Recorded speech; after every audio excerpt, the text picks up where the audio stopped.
Assista agora a mais uma mensagem da Igreja Evangélica Assembleia de Deus em Várzea Paulista.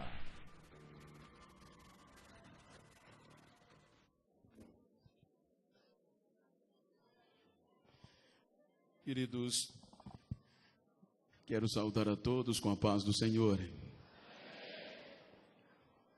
e dizer da minha alegria de poder estar esta noite com os santos, agradecendo ao meu Deus pelo privilégio imerecedor da minha parte, que é estar atendendo um convite tão especial como este.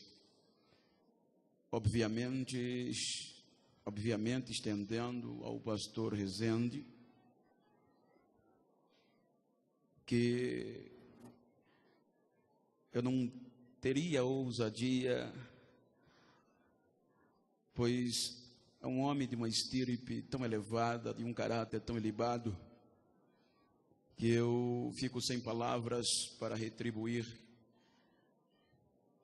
pois sei que não estou à altura quando ele me recepciona de uma forma tão especial. Ser chamado de amigo por este homem eleva o peso, a responsabilidade comportamental na minha vida. Eu quero lhe agradecer, pastor, pela confiança, a credibilidade e esta amizade que o senhor bem frisou há anos, o senhor tem dispensado para comigo. A sua família, ao pastor Fábio, a toda a diretoria desta igreja, aos companheiros, a coordenação, agradecendo o pastor João Acioli, pastor Antônio Zucchi, o carinho, a receptividade e a honra e a alegria de rever Guna e Beiur. Tive a honra de estar ministrando lá na sua igreja. Queridos, eu gostaria de citar nomes de todos os amigos, companheiros. Portanto, nós vamos ler o texto devocional e agradecendo ao pastor, obviamente, é extensivo a todos vós. Como a festa esta noite está voltada para resgate, eu gostaria de falar-lhe sobre restauração de um projeto. E para isso eu gostaria de ler no capítulo 32 de Jeremias, versículos 14 e o 15, onde Deus aparece a Jeremias na maior crise de Israel e lhe estimula dizendo: assim diz o Senhor dos exércitos, o Deus de Israel: tomas estas escrituras de compra, tanto a selada como a aberta, e mete-as num vaso de barro, para que se possam conservar muitos dias. Pois assim diz o Senhor dos exércitos, o Deus de Israel: ainda se comprarão casas, campos e vinhas nesta terra. Queridos, pedindo permissão aos estudiosos, quero, nesta simples interpretação, transmitir-lhes uma palavra conhecida, compartilhar convosco, pois esta é a mensagem que estes dias, orando ainda hoje à tarde, ela não saía do meu coração. Quando nós observamos o texto e o seu contexto, a Bíblia nos leva a uma reflexão de um Deus que faz, que desfaz e que volta a fazer. Pois quando nós observamos o capítulo 23 do Êxodo, obviamente entrando no 24, nós percebemos que Deus faz uma aliança com o maior projeto do Antigo Testamento, um projeto de resgate. Ali Deus fez um pacto de fidelidade prometendo ser fiel ao povo, colocando-o na terra prometida, e queria que a reciprocidade fosse verdadeira. Por unanimidade, a Bíblia diz que o povo aceitou o desafio de Deus e prometeu ser fiel. Deus coloca Israel na terra prometida, esperando que Israel desse bom fruto. Portanto, Israel quebrou o pacto de fidelidade, entrelaçando com outras nações, adorando a outros deuses, e feriu o coração de Deus. Então Deus teria 1000 motivos para desistir de Israel, mas Deus não desiste. Então agora Deus já não tinha mais liberdade, Deus já não tinha mais uma voz, porque o caos se estabeleceu de uma forma catastrófica, a ponto que a insensibilidade permeou no meio do povo. A situação ficou tão desesperadora que Deus já não tinha uma voz, Deus já não tinha mais os sacrifícios como antes, e a situação ia piorando de mal a pior. A Bíblia mostra que o pecado, a insensibilidade quase que generalizada, fazia parte de todo o contexto de Israel e do Reino do Sul e do Reino do Norte, acerca que a situação estava incontrolável. Desde o palácio, a mais simples choupana, a insensibilidade permeava. A Bíblia mostra que as 4 camadas principais de Israel e do Reino do Sul estavam ludibriadas pelo contexto da insensibilidade. A Bíblia mostra que os sacerdotes já não tinham mais a ousadia de oferecer sacrifícios, e os profetas já não tinham mais credibilidade nem predisposição de ser oráculo de Deus. A Bíblia diz que os jovens haviam perdido o desejo de ser sacerdote, de servir o exército, por conta da sensualidade. Isaías, ele faz menção que no meio deste caos, Deus lhe dá uma visão, ainda sem ele ser oficializado como profeta.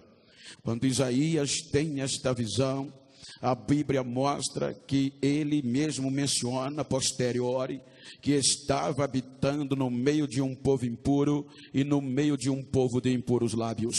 A situação estava aterradora, a ponto de que a situação se agravava a cada momento. Então Deus dá uma visão a Isaías, estendendo as 4 e a todas as situações daquela região.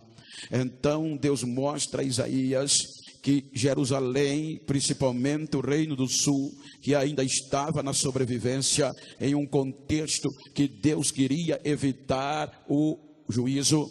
Mas Isaías mostra que Jerusalém estava feito um corpo apodrecido, cheio de chagas, que não queria ser sarado. Então Isaías começa a descrever na sua visão que as camadas, respectivamente, havia perdido a sensibilidade. Escutem e entendam, me entendam. Eu estou falando a história para nós sabermos o que Deus faz e depois ele desfaz e volta a fazer. Estamos falando de restauração de um grande projeto. Ou seja, entendam que eu estou usando a história desta época e desta cultura. Isaías faz questão de mencionar, de dizer que os sacerdotes já não tinham os grãos para oferta de cereais e já não tinha líquidos para oferta de libações. Então Isaías vai descrevendo os acontecimentos e ele diz que a camada jovem também estava desestimulada e sem perspectiva. Ele diz que as filhas de Sião, as filhas de Jerusalém também foram ludibriadas pelo contexto da situação cananeia. Ele mesmo faz questão de dizer que as filhas de Jerusalém se esquecem da simplicidade e agora dá primazia à luxúria e à sensualidade dentro de Jerusalém. Então ele faz questão de mostrar, depois que Deus vai lhe dizendo, e ele diz que as filhas de Sião, que era a classe especialista no contexto do avivamento e da oração, ele diz que esta classe estava ludibriada pelo contexto da insensibilidade. Quando nós observamos, eu fiquei aterrorizado, eu fiquei perturbado, quando um dia eu fui pregar num círculo de oração, com cerca de 7, 8 mil mulheres em um auditório, e eu comecei a questionar a Deus, porque eu nunca vi tanta unção, tanto poder, nenhum ser, eu nunca na história da humanidade, um ser que mexa tanto com a sensibilidade e o coração de Deus. Então eu comecei a entender que a classe feminina, ela sobressai entre todos os aspectos. Aonde tem uma crise, sempre tem uma mulher para mandar ela embora. Aonde tem um esfriamento, sempre tem uma mulher para levar avivamento e fogo. Então eu questionar e eu procurei saber onde estava intrínseco este poder. Então eu procurei a psicologia, e a psicologia me mostrou que eu não ia entender, porque isto era complexo demais. Então eu vislumbrei, eu debrucei sobre a psiquiatria e entendi que eles me aconselharam: você vai ficar doido e não vai entender, porque este poder, esta unção já está no manual de fabricação, ninguém vai conseguir tirar. Então, sem resposta, eu procurei o meu pastor e questionei, e ele me disse: Bento, esfria a cabeça, é simples, o homem, ele foi feito do pó, mas a mulher foi feita do osso, então é mais dura de roer, é mais dura de ser destruída. Então a Bíblia nos mostra que é difícil uma mulher desistir no meio da crise, mas Isaías mostra que a situação estava tão catastrófica que as filhas de Sião começaram a imitar as filhas de Canaã, começaram a pintar o cabelo de várias cores, diz Isaías, começaram a colocar colar no pescoço, pendente no ouvido, pince no umbigo, corrente no tornozelo. Isaías diz que as filhas de Sião colocava vestido transparente, bem colado e luxuoso, colocava cinto de ouro e com perfume afrodisíaco no pescoço, saía rebolando feito cavalo, aprendendo a passear. Então Isaías diz que mesmo assim eles não queriam ouvir a voz do Senhor. Então quando nós chegamos no capítulo 3, no versículo 24, aí Isaías tem uma visão de juízo de Deus, quando ele diz: escuta o que diz o Senhor, no lugar do perfume eu vou colocar carniça, no lugar dos cabelos pintados eu vou deixar tudo careca, no lugar do vestido luxuoso eu vou colocar pano de saco, no lugar dos cabelos, no lugar do cinto eu vou colocar uma corda, e no lugar do jovem prostituto, se não se arrepender, eu vou matar a espada para saber que ainda tem Deus santo dentro de Jerusalém. A mensagem Deus queria evitar, a mensagem era dura e era de juízo, e para piorar termina a visão. Aí Deus termina com a lamentação no capítulo 5, dizendo: eu plantei uma vinha e coloquei sementes de uva boa para produzir, coloquei vigia, coloquei torre, mas infelizmente nasceu uva bravas. Quando nós adentramos no capítulo 6, então Deus precisava de uma voz para evitar a catástrofe, a pior situação de Israel e Jerusalém. Então Isaías é arrebatado dos céus e ele vê Deus face a face, ele é purificado e Deus mostra uma reunião. Quando ele chega no céu, havia uma reunião com a pauta urgencial, e na pauta urgencial Isaías ouviu Deus dizer: a quem enviarei e a quem há de ir por nós? No contexto literal da Bíblia, era para aqueles momentos. Então Deus unge Isaías, queima sua língua com a brasa de fogo, e ele já entra em Jerusalém pregando a mensagem de conserto. Você pode olhar que a mensagem literal do momento de Isaías era simplesmente uma mensagem mensagem de restauração. Deus usa a boca de Isaías para estimular Israel e evitar o grande juízo. Então Isaías entra pregando a verdade e o arrependimento e começou a incomodar. Olha como Deus usa em síntese, em uma suma, a mensagem da boca de Isaías. Deus dizia: tornem-se a mim e eu tornarei a vós. Voltem-se para mim e eu voltarei a vós. Olha a mensagem de Isaías: ó bichinho de Jacó, se vocês passarem pelo fogo, ele não vai queimar vocês. Se vocês descerem a profundeza das águas, vocês não submergirão. Aleluia. Olha a mensagem de Isaías: a minha mão, meu braço não está encolhido e nem os meus ouvidos agravados para não poder ouvir. Olha a mensagem de Isaías: não temas, ó bichinho de Jacó, eu te ajudo, eu te sustento com a destra da minha justiça. Envergonhado e confundido vão ser todos que se levantarem contra você. Olha a mensagem de Isaías: fui eu que criei o ferreiro, o assoprador de brasa, e nenhuma ferramenta preparada contra ti prosperará. Olha a mensagem de Isaías: Isaías usa um princípio remoto de possibilidade. Capítulo 49, Deus diz: ó bichinho, ó Israel, pode uma mãe esquecer do filho que amamenta? Até pode, mas todavia eu não me esquecerei de ti, porque eu te escrevi na palma direita da minha mão. Era uma mensagem de restauração. Aleluia. Isaías começa a incomodar, e ele diz que o povo não dava ouvido. Quanto mais ele advertia, mas o povo endurecia o pescoço. A tradição diz que mataram Isaías para calar a voz de Deus. A verdade começou a causar comichões. A verdade já não era mais bem aceita. A comodidade do povo estava em primazia. Aí mataram Isaías de forma cruel, diz a tradição. E agora a forma foi tão dura que a notícia se espalhou por Jerusalém e toda a adjacência. Agora jovens não queriam mais saber da profecia. Profetas haviam calado a voz.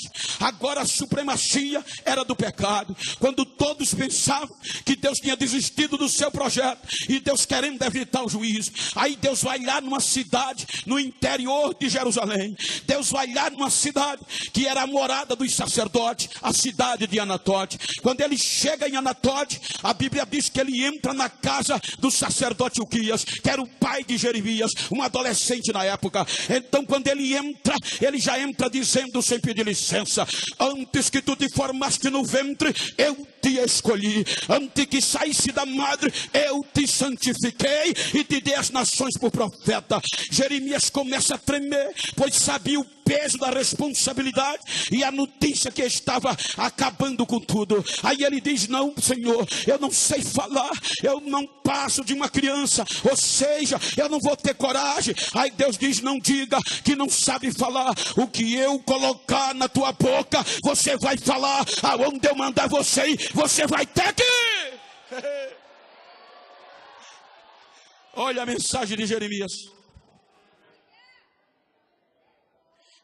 A mensagem de Jeremias era seu conteúdo maior: restauração, advertência, para evitar o juízo de Deus.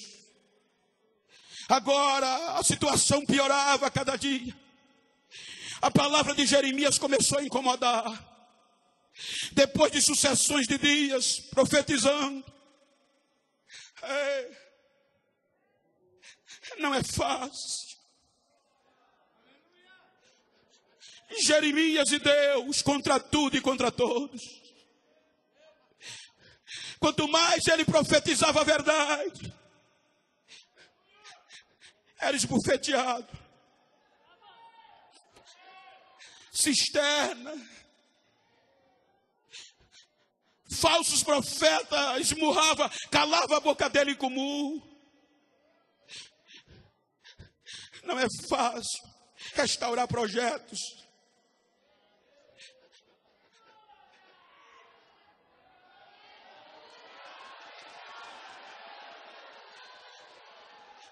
E nós somos chamados para isso. A nossa voz é a voz de Deus para restaurar projetos. Se fosse perfeito, não precisaria da gente. Tirar o erro, perdendo as pessoas, é fácil. O problema que dói, faz a gente chorar, é que a gente tem que tirar o erro e ganhar o projeto. A situação piorou tanto, que Jeremias entra num princípio lógico de depressão. E depois que passou, esmurra ele, por falar a verdade, ele começa a dizer: Senhor, a tua palavra se tornou vergonha na minha boca.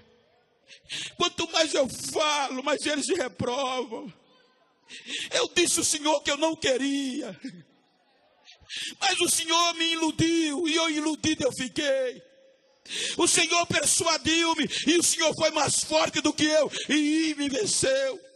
Agora não dá mais para eu parar, porque só preciso pensar em parar de falar a tua palavra. Ela queima no meu coração e nos meus ossos como se fosse um fogo abrasador. Quando ele diz isso, ele prossegue dizendo: mas os meus inimigos não vão prevalecer, porque o Senhor está comigo como um guerreiro valente para me livrar. Ei. Vem cá, Jeremias. Desce a casa do oleiro.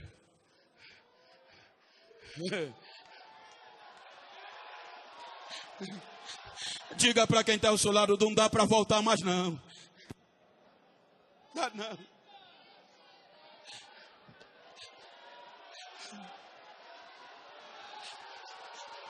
Não dá para desistir mais.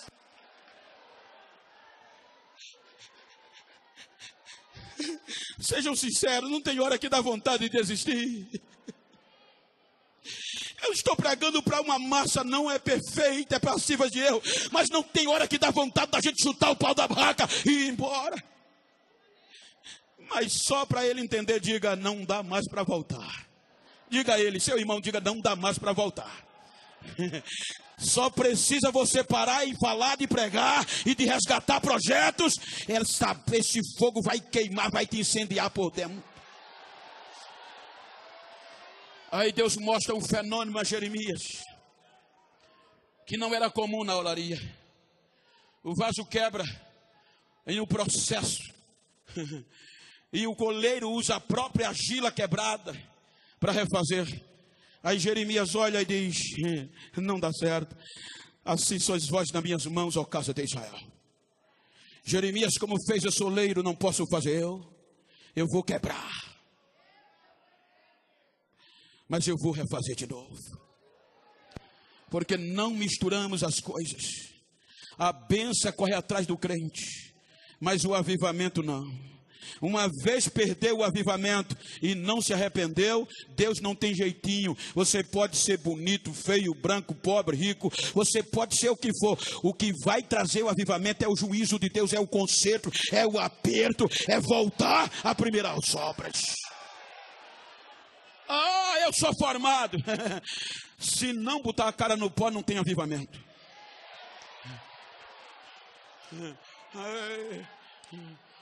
Eu conheço a Bíblia de capa a capa.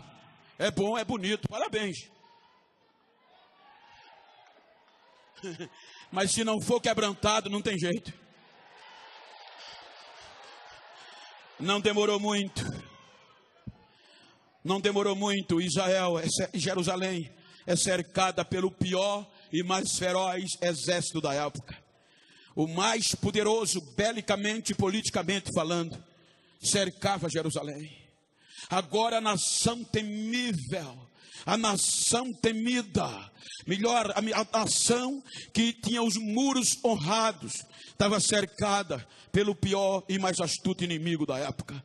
Agora a crise assolou lá dentro e a situação foi ficando catastrófica, porque a Bíblia diz que não havia exportação e não havia importações em área nenhuma. Então a crise foi assolando, os mais pobres foram perdendo força e morrendo no meio da rua. Os que começavam a fugir eram mortos pelos caldeus em volta de Jerusalém. Então, agora, em vez do perfume da sensualidade, Jerusalém é tomado pela putrefação, porque as pessoas morriam e não tinha quem sepultasse. Aí o salmista, no Salmo 79, ele faz um pedido de socorro. Ele diz: Senhor, estão invadindo a tua herança, estão matando os teus servos como se fosse qualquer coisa. O sangue deles está correndo no meio da rua e não tem quem os sepulte. Então o salmista pedia a Deus: faça alguma coisa, e Deus não dá resposta.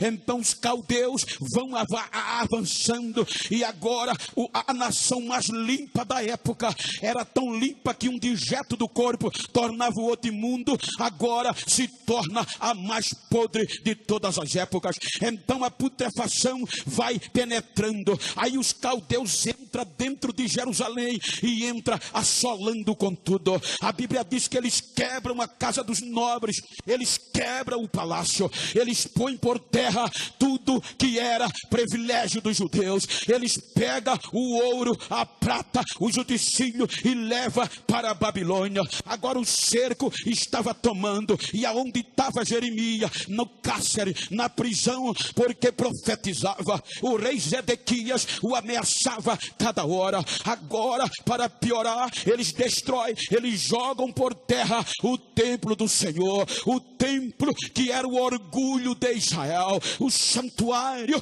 que era onde os olhos de Deus estavam fixos. Agora é derrotado, agora cai por terra. Eu lembro-me quando eu vi esses jovens cantarem, quando eu vi eles perfilhados, fardados, aí veio a memória que do que diz a história. A história diz que neste santuário era palco de louvor e de adoração. Era neste santuário que os inimigos sabiam quem era o Deus de Israel, porque o Deus de Israel habitava no meio dos louvores. Então, quando Israel estava em perigo, que dava lugar a Deus, que Deus estava no coração do povo, então os inimigos não os prevaleciam. Só para os irmãos terem uma ideia, diz a história, com base em crônicas, que quando o exército de Israel estava na guerra, estava lutando e ia perdendo a guerra, o general sabia que tinha uma arma secreta. E qual era a arma secreta? A adoração e o louvor. Só que os soldados não entendiam de louvor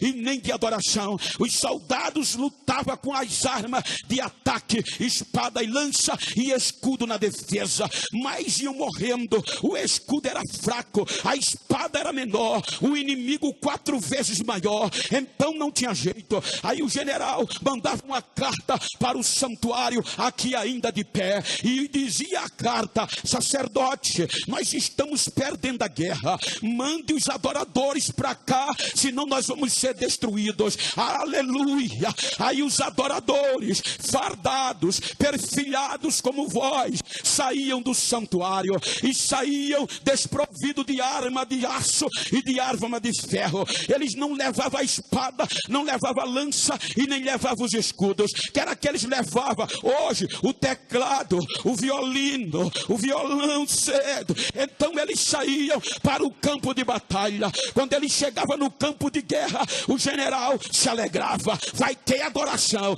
e se tem adoração, Deus vai descer do céu. Aleluia! Ele colocava os adoradores na primeira linha, perfilhados. Os inimigos viam e já entendiam o negócio. Aí os inimigos não atacavam, ficavam preparados para derrotar Israel. Aí os adoradores, olha que coisa linda, cantando o hino que não estava na moda, não estava preocupado com forró, não queria nem saber de hip hop, não queria saber de hino para ninguém dar pulo, não, era na época. Eles sabiam cantando as maravilhas, experiência que Deus tinha feito. Aí diz crônica que os jovens saíam na frente no campo de guerra e começavam a cantar o Salmo 114 na presença dos seus inimigos. Eles começavam a cantar e adorar e a dizer o hino de louvor. O Salmo 114 diz o seguinte: quando Israel saiu do Egito, olha eles cantando, e o povo povo de Deus do meio de um povo bárbaro. Israel ficou sendo o seu domínio e Judá o seu santuário. Aí eles cantando diziam: o mar vermelho viu e saiu da frente, o Jordão parou de correr água, o monte Sinai pulava feito carneiro e os outeiros saltava feito cordeiro. Aí eles repetiam e diziam: o que foi que tu viste, ó mar, que parou de correr água? Ó Jordão, por que tu paraste de correr água? Ó monte, por que tu pulava feito carneiro? Aí os adolescentes, os jovens, os adoradores enchiam o peito e gritavam: trema toda a terra na presença do Deus de Jacó, que só ele é Deus.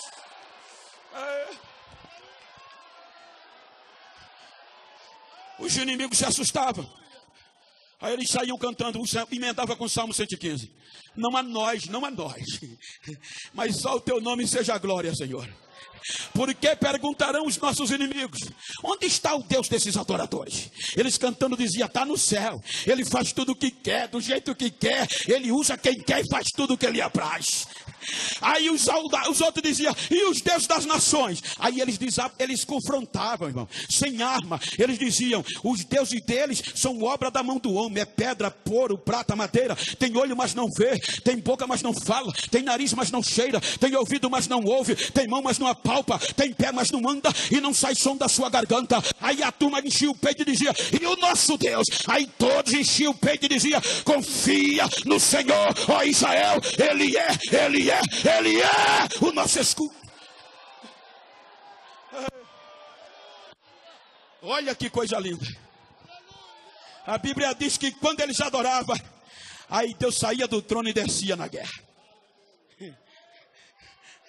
Tem arma mais poderosa do que o louvor e a adoração?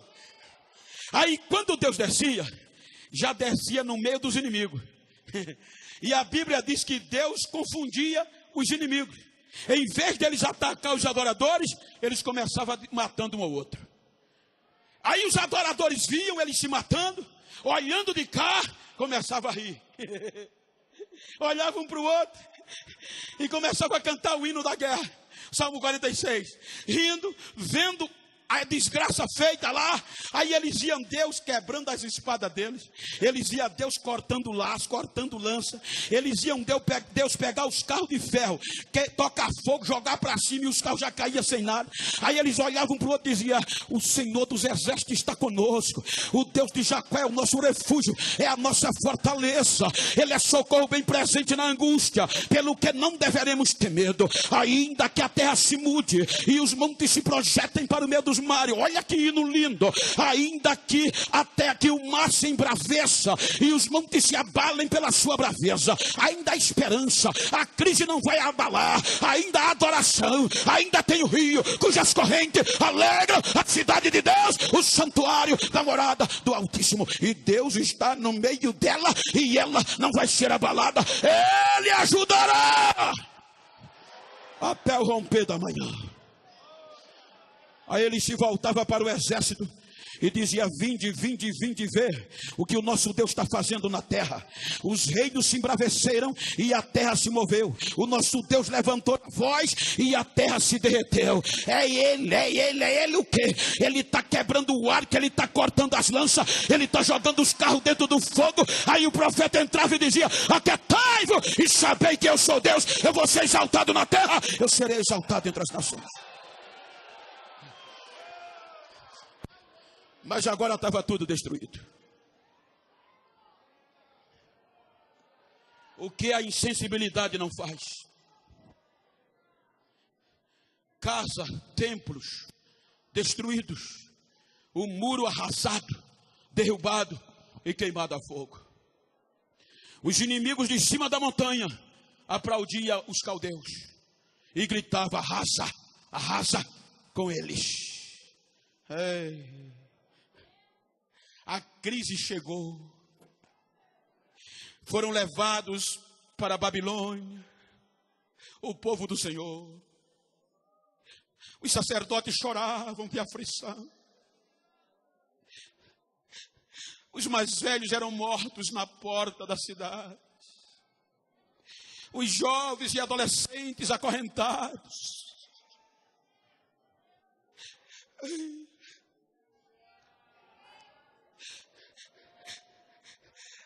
Aí Jeremias sai da prisão. A crise estava assolando. A terra queimada. Aí Deus disse a Jeremias, ainda na prisão, quando a crise se estabeleceu, quando toda a circunvizinhança ficou improdutiva, aí Deus vai lá na prisão e diz: Jeremias, o filho do teu tio está vindo aí, o teu primo. Ele vai te procurar, Jeremias. E ele vai te vender, vai fazer-te uma proposta para vender a terra que pertence a ele. Quando ele vier, Jeremias, compra. A crise, a terra estava bem baratinha. Mas, quando Jeremias sai no pátio, aí ele encontra o primo. Aí o primo vende a terra a ele, ele compra, faz a escritura.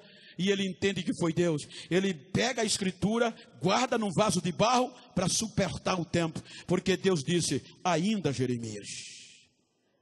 Ninguém está acreditando agora. A terra está queimada. A crise assolou. Aproveita que está barato. Porque eu te digo, Jeremias, ainda vão se plantar vinhas aqui. Ainda vão se comprar campos. E ainda vão se comprar casas aqui. Acredita agora.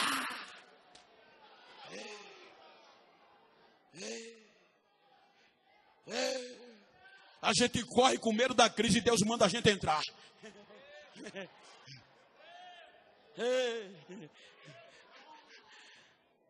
Aí Jeremias não aguenta. Jeremias compra, quando sai que vê a desgraça, aí ele começa a chorar.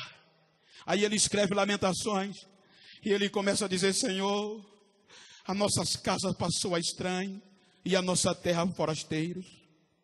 Senhor, como está solitária aquela que já era tão populosa.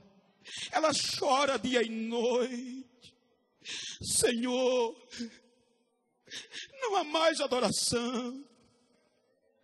Os nossos jovens não estão cantando mais, porque o cântico deles agora tornou-se lamento. Os nossos adolescentes estão chorando debaixo da carga pesada de trabalho. Senhor, faz alguma coisa. A coroa caiu da cabeça da gente. Converte-nos a ti e nós nos converteremos. Renova, Senhor, os nossos dias como era antes. Agora o povo no cativeiro, Babilônia, voltar era impossível. Restaurar era impossível, a ponto que eles pegaram os instrumentos de adoração sem esperança, colocaram nos salgueiros, penduraram nas árvores. O tempo vai passando e o desânimo aumentando. Quase 70 anos, só se havia lamentos, só se havia choro, só se havia esquecimento. Aí perto de 70 anos, eles acordam e a ficha cai. Quando a ficha cai, eles lembram quem a gente era. Quem era nós? E olha onde a gente está. Aí eles não conseguiram trabalhar naquele dia. A Bíblia diz que os músicos todos correram para a beira do rio. O povo foram chorar com a cara no chão. Um tecladista, vem aqui por favor, me permita, pastor, fazer uma ilustração rapidinho. Um tecladista aqui, rapidinho, corre aqui. A Bíblia diz que eles saíram e foram chorar. Quando eles chegaram na beira do rio, o choro, o coração quebrantado não foi suficiente. Aí eles colocaram o joelho no chão e botaram a cara no pó. O Salmo 137 diz que a dor foi tão grande que eles choravam. E qual era o motivo do choro? Lembrando de Sião. Quem a gente era? Quando os soldados viram o choro, foram tirar casquinha, proveito. Cantem agora! Bora! Alegre o coração da gente Ei, vamos, cantem. E ele chorando gritava: não podemos cantar em terra estranha. Eu vou conjecturar, um daqueles músicos não aguenta a pressão e faz essa oração, o Salmo 137. Ó Jerusalém, tu és a minha maior alegria. O que adianta eu viver sem ti, Jerusalém? Esqueça a minha mão direita da minha mão esquerda, e a minha língua se pegue ao céu da boca, mas eu vou pegar os meus instrumentos e eu vou adorar, eu vou cantar, eu vou adorar, eu vou adorar. Ele levanta e vai pegar os instrumentos. O bonito é que o hino de Israel tem uma estrofe que diz: enquanto o coração bater dentro do peito da alma judia, ainda há esperança. Se fosse hoje, talvez na época, eles tinham cantado no meio do cativeiro: chora Israel, Babilônia não é teu lugar. Clama ao teu Deus e Ele te ouvirá, do inimigo te libertará. Aí os outros foram ouvindo e vieram chegando. A igreja chora.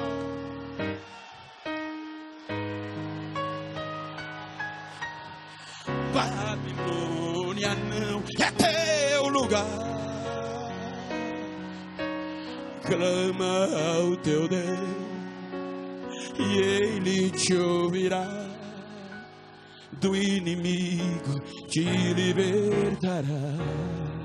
A dor foi tão grande, só para você ter uma ideia, que a voz cessou. A mocidade, o adolescente, a igreja faz assim comigo. No meio da dor, eles começaram a gemer.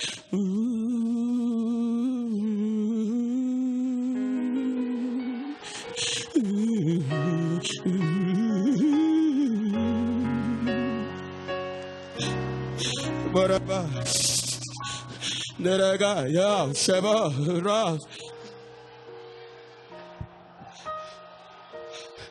Abigail, Rosh, and Gabaya, Bolas, and they got a Shamburaya say a day. Abagaya got Shamburaka say a do, and I saw. Abia say, you got say a day or so, and I like a Shambai to go.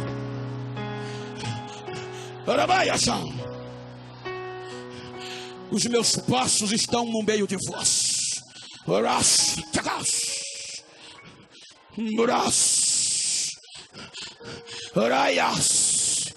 Falo convosco cara a cara esta noite, para dizer-lhes que neste dia eu estou sarando feridas na alma.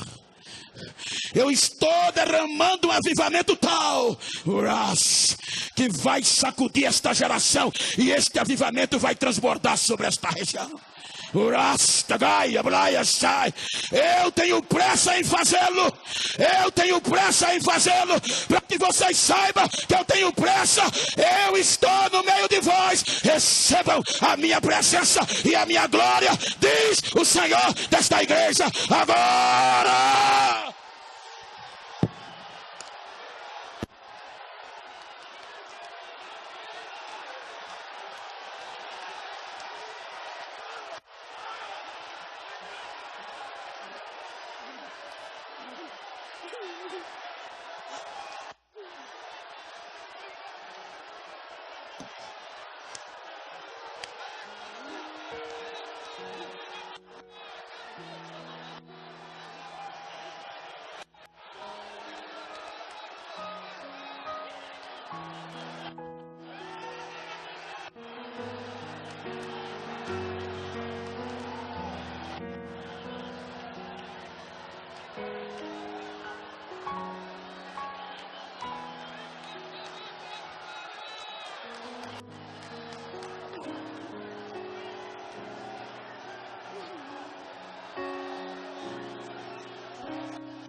Deixa eu ouvir o barulho dos projetos. Deixa eu ouvir o barulho dos projetos sendo restaurados. Deixa eu ver Deus trazendo o projeto de volta. Deixa eu ver o barulho, deixa eu ouvir o barulho de projetos que Deus está levantando, está reerguendo, Deus está refazendo nesta noite.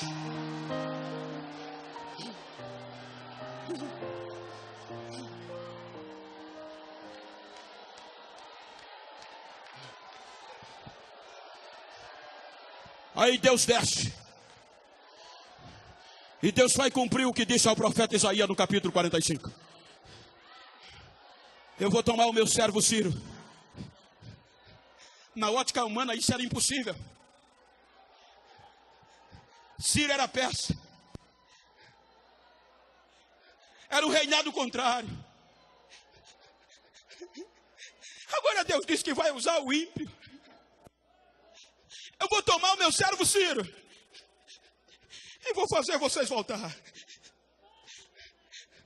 Diga para quem está ao seu lado: Deus tem o plano perfeito.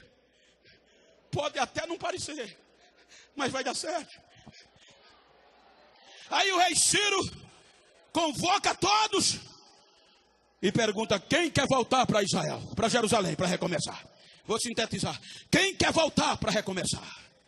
Cerca de 50 mil judeus, liderados por Zorobabel. Vamos recomeçar. Vamos voltar, mas a terra está assolada, está queimada, está improdutiva. E aonde a gente vai buscar semente?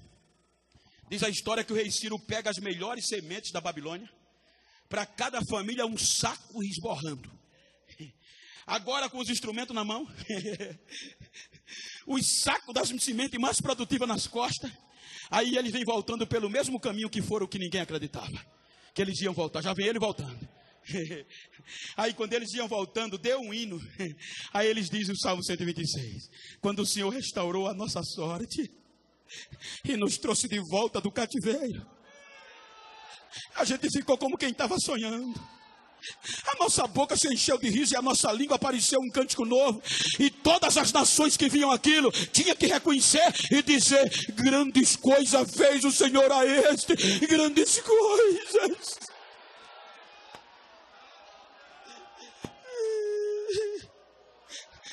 Diga para quem está ao seu lado: estou voltando. Lembra o que Deus disse à igreja? Salvo engano a Éfeso, me ajude, me perdoe se eu só salvo engano. Lembra de onde caíste. Veja que o texto não diz aonde, de onde. Ou seja, está falando de uma dimensão. Deus, na nossa linguagem, lembra quem tu eras. Lembra como eu te usava e falava contigo? O problema é que para recomeçar tem que voltar para onde tudo começou. Então diga: estou voltando. Lembra?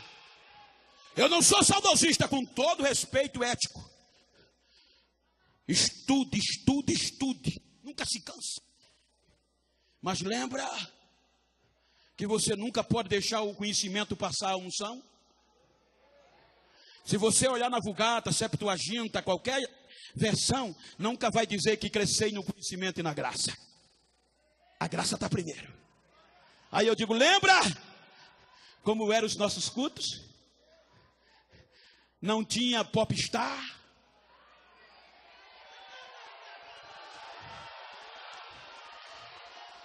Nada contra. Não tinha estrela. Não tinha ninguém famoso. Não precisava depositar um cachê antecipado para ninguém. Era crente que andava 2 meses e 15 dias de pé ou a cavalo para ir pregar, para ganhar uma alma. Lembra como eram os nossos congressos? Não tinha show. O hino da harpa já era o suficiente para Jesus batizar, para Jesus curar, para Jesus fazer milagre. Lembra dos nossos congressos? 9 horas, sem popstar. O pastor tinha que tocar a campainha para parar o barulho de glória de mistério. Dava 10 horas, 11, e ninguém saía.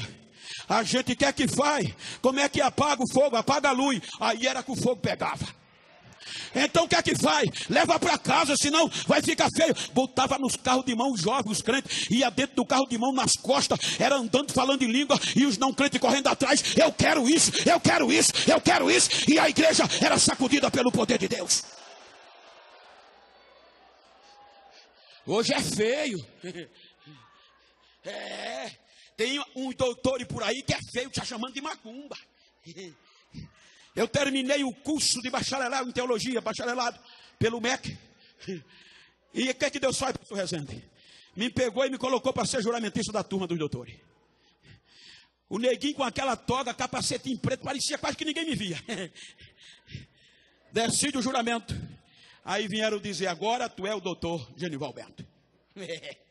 Agora mudou. O que é que mudou? Agora tu tem que prezar a ética, correto. Como é ética? 2 passinhos para a esquerda. E volta. 2 passinhos para a direita. E volta. Evita levantar a mão. Você tem que ficar com o microfone aqui, ó, 20 centímetros. Mede aqui, ó. Evita falar em línguas estranhas quando estiver pregando. Senão vai quebrar a ética. Você tem que começar a pregar frio e terminar gelado. Então toma o teu diploma de volta. Eu sou assembleano. Eu sou pentecostal. Eu sou do manto. Eu sou do fogo de Deus. Eu nasci no fogo. Cadê a geração que não vai deixar esse fogo apagar? Cadê a geração que vai estudar? Cadê a geração que mesmo sendo doutor não vai deixar esse fogo apagar?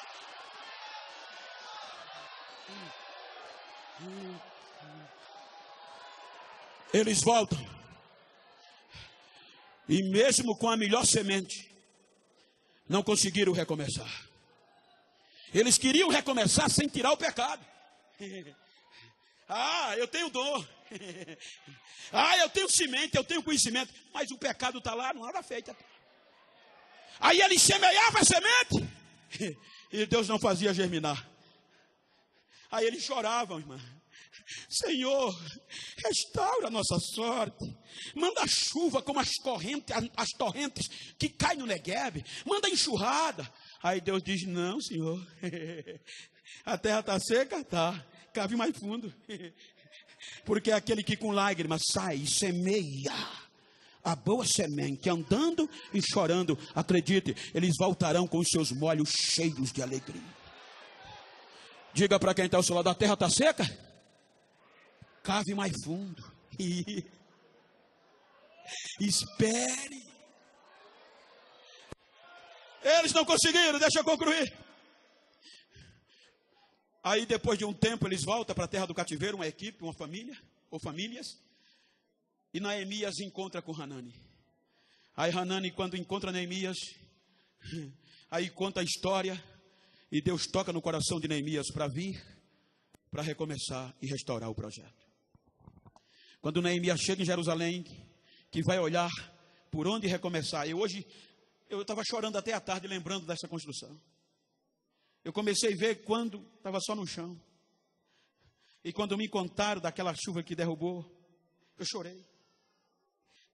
Neemias só tinha monturo e pedras que o fogo tinha queimado. O capítulo 4 diz isso. Ele vai para o lado norte, pior. Mas ele acreditou. Vamos recomeçar. Mas como? Não tem nada novo. O Deus do céu vai nos fazer prosperar. Neemias não entendia de construção, ele era bom de fé. Aí eles já começam, dá para ver, irmãos. As pedras eram grandes.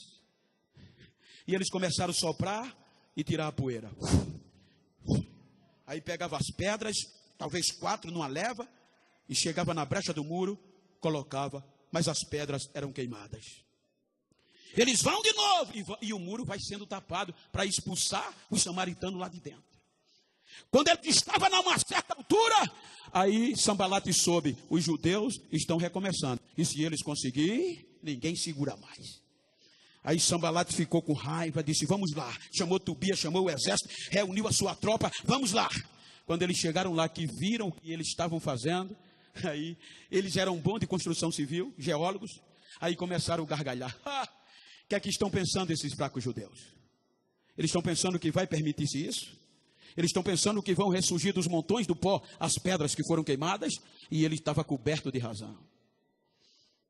A geologia diz que os muros de Jerusalém eram de pedras calcárias. E a geologia diz que quando a pedra calcária leva fogo, perde a consistência, não presta para nada mais. A lógica era, eles colocavam uma em cima, a de baixo não aguentava e se desfazia. Aí a vergonha foi tão grande que Neemias disse, Senhor, faz essa vergonha voltar para ele. Aí Sambalate responde, deixa Tobias, deixa Sambalate, mesmo se ele conseguir, se vier uma raposa bater, o muro cai.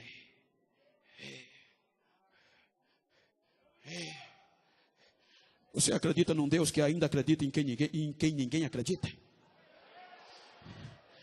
Essas pedras queimadas aqui quer dizer quando não tem mais jeito, quando todos dizem acabou, quero ver. Bata no peito e diga: esta noite eu estou recomeçando, e vai ser com as pedras queimadas. O que é isso quer dizer? Os sonhos que você nem lembra mais, aquela chamada que disseram esquece. Deus ainda trabalha com pedra queimada para restaurar projetos. Tecladista, me ajuda aí. Me pediram para dizer, mesmo que vocês já ouviram.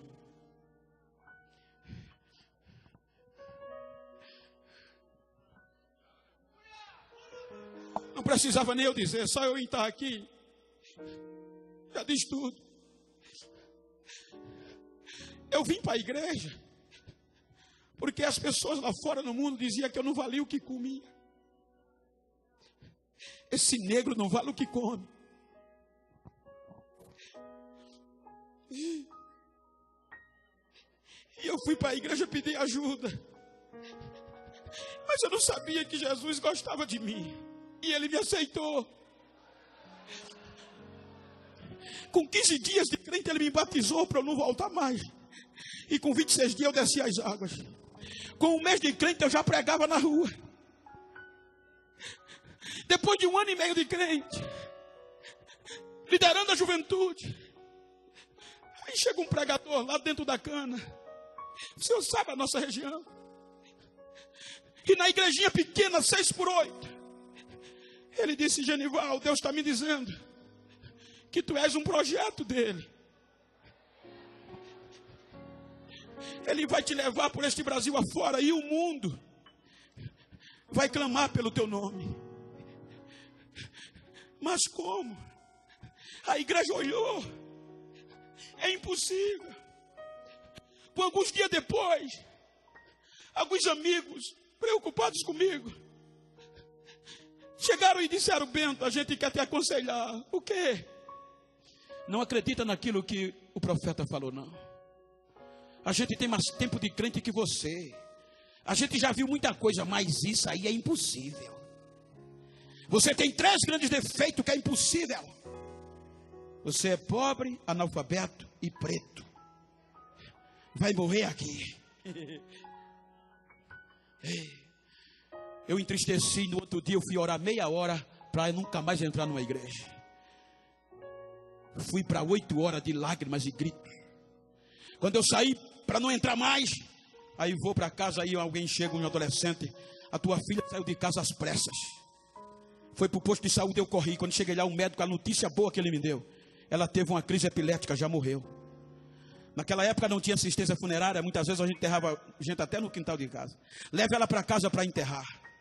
Eu peguei a criança, minha esposa chorando, eu chorando, naquela fazenda que eu pregava todo dia, que Jesus era fazia milagre, e as pessoas zombando. Aí quando eu vou entrando para a rua da minha casa, aí o Espírito Santo diz: vai para casa fazer o quê? Volte para onde você estava, e eu vou te mostrar quem sou eu. Eu vou te mostrar que eu não dependo da palavra do homem para fazer o que eu quero. Eu não dependo da razão do homem para cumprir o que eu prometi. Vai para lá! Aí eu fiz a volta e fui para a igreja. Aí foram dizer ao médico que ele está doido. Cheguei na igreja, joguei a criança. E quando eu joguei a criança no chão, aí comecei a gritar: acabou, Deus. A minha esposa gritava: acabou. Aí Deus entrou do santuário e disse: fui eu que te chamei, filho.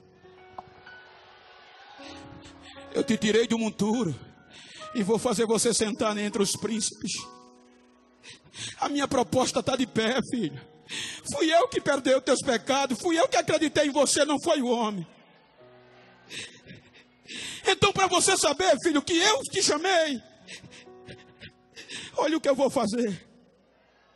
Quando ele disse assim, a menina deu um pulo na minha frente: pai, pai, pai. O médico já estava na igreja. O que é que houve? Eu enchi o peito e disse: o Senhor disse que a minha filha morreu, mas o Jesus dos crentes ainda é vivo, ainda faz milagre, ainda acredita em quem ninguém acredita.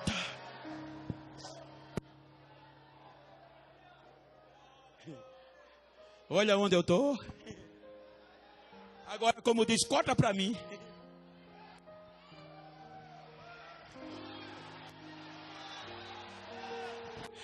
Já tem gente me imitando, criando Facebook fácil, dizendo que é eu para cobrar cachê, e o povo está enchendo de agenda. Eu recebo hoje cerca de 30 convites por dia do mundo todo. E quando eu volto de viagem, irmãos, ai, ai, ai. Aí os meus amigos, com a maior alegria, vão me encontrar, pega a mala e diz: não, deixa que a gente leva, deixa que a gente leva. E eu vou atrás parecendo um jeito branco. E eles gritando: é Deus que faz, é Deus que faz, é Deus que faz, é Deus que faz. Então não importa como você chegou aqui.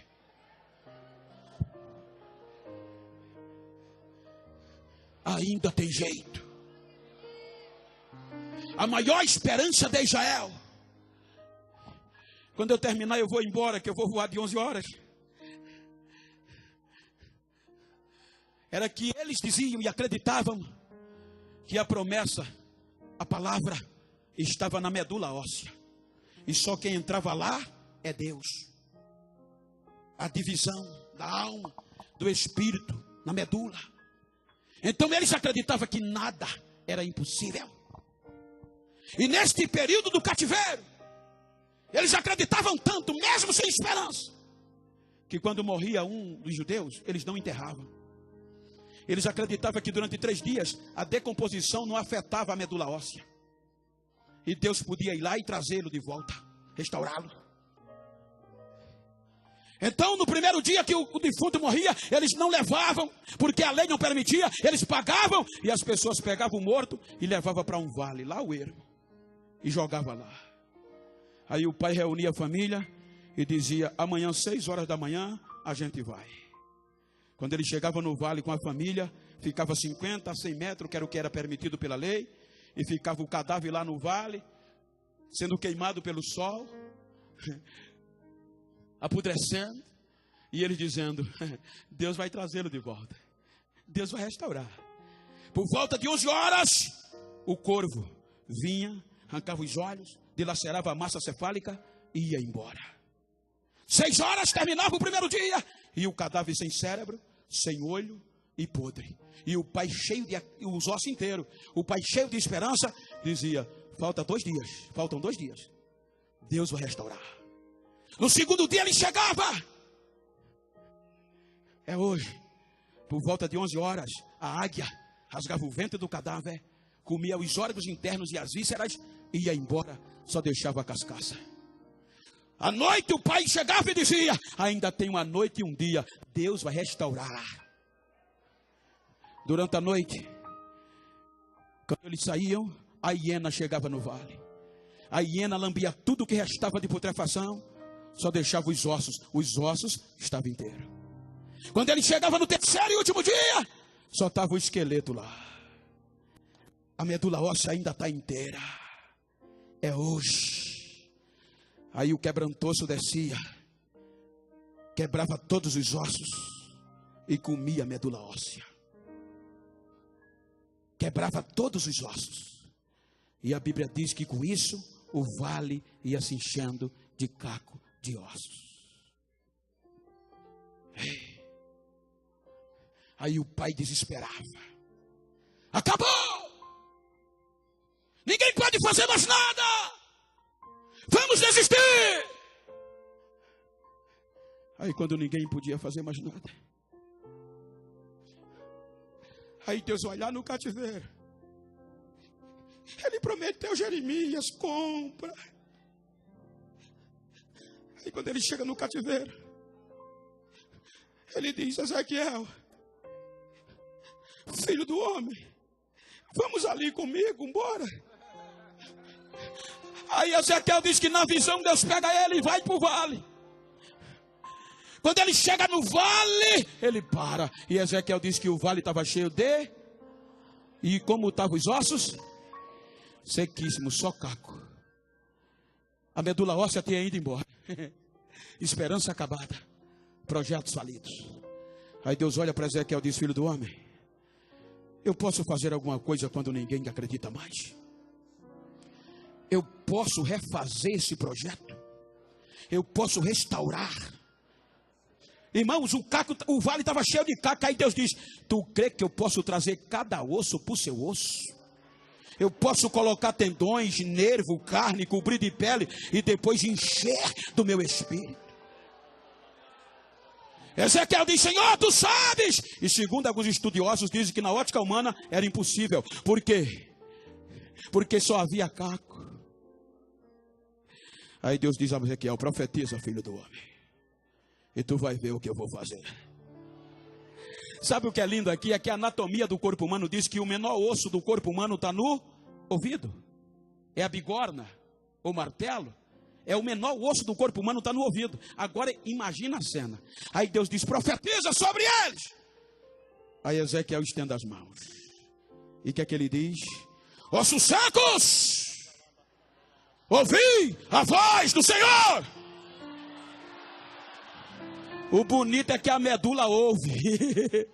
No meio dos cacos estava a medula ouve, melhor dizendo, a bigorna ouve e começa a gritar: crânio de fulano, tíbia de fulano, caixa torácica de fulano, o Senhor dos Exércitos está chamando agora.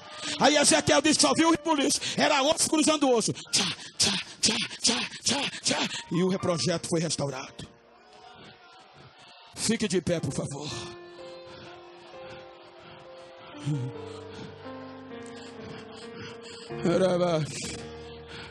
Olhe para quem está ao seu lado, vire para ele assim, ó, e diga para ele: eu não sei nem quero saber como você chegou. Diga com vida, diga: eu não quero saber como você chegou, mas você é um projeto de Deus, e eu tenho uma palavra de Deus para você. Diga a ele: com 52 dias o muro estava em cima e não sobrou para ninguém. Diga: tu tem sonhos. Diga a ele: muitos. Diga: tu tem projetos. Diga: a gaveta está cheia. Diga para ele, diga: não desista, ainda tem jeito, ainda tem jeito. Diga nos olhos deles: quem pensou que ia destruir os teus projetos, que ia enterrar teus sonhos, diga: quebrou a cara, porque aí tem jeito. Aperta a mão dele, abraça ele e diga: não desista, ainda tem jeito.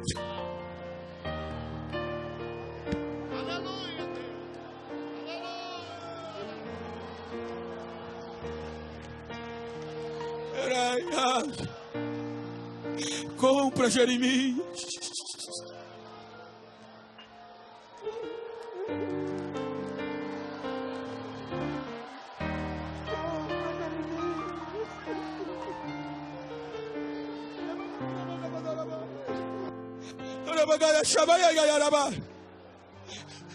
Compra Jeremias. Onde está a primeira pessoa afastada da igreja?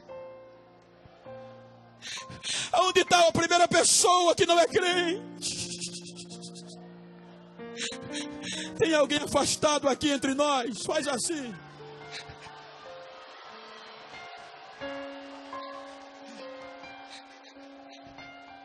Que Deus abençoe vocês. A unção de Deus que está sobre mim está quebrando o jugo. Como profeta de Deus, eu estou devolvendo os sonhos e projetos. Deus não desistiu de você, e hoje Ele tem urgência de te trazer. Vem, projeto. A terceira vida, cadê você? Venha. Venha. A terceira vida, cadê você? Venha.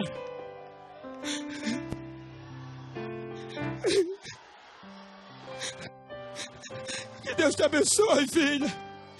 Cadê a quarta vida? A terceira já está aqui. A quarta é você. Cadê a quarta?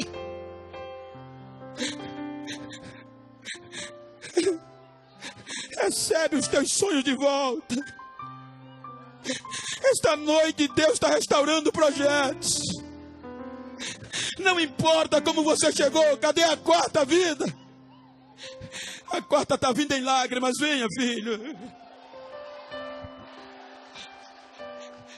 Cadê a quinta vida?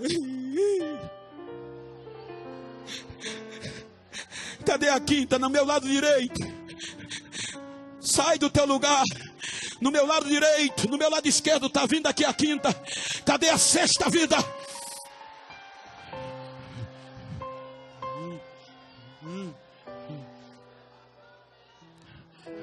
A sexta vida. Cadê você? Vem, cadê a sexta? Me dá um sinal que ela está vindo. Está vindo a sexta, está vindo, me dá um sinal assim, ó. Cadê a sexta? Está vindo aqui, eu estou sabendo. Está chegando aqui. Vem, filho. Cadê a sétima? Cadê a sétima? Deus não desistiu de você. Eu não costumo fazer isso. Eu fui formado nos pés de pastor José Neco Antônio dos Santos. Eu não vim emocionar. Mas Deus está quebrando correntes aqui agora, nesse lado aqui, ó. Satanás pediu a tua vida e Deus preservou, porque tu és um projeto. E hoje Ele está te trazendo às pressas para preservar a tua vida. Vem, sai do teu lugar e vem. As correntes estão sendo quebradas, vem agora. Vem. Vem, filha. Vem, filha. Vem, filha. Vem, filha. Cadê a oitava? Eu tenho que ir embora. Cadê a oitava? Cadê a oitava? Vem, filha. Vem, filha. Deus não desistiu de você. A nona é você. A nona está aí pertinho de você. Traz ela. A nona, a décima está aí. Cadê você? Cadê você?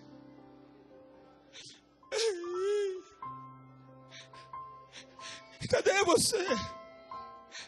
Rompe a multidão. Estamos esperando você. Venha. Venha.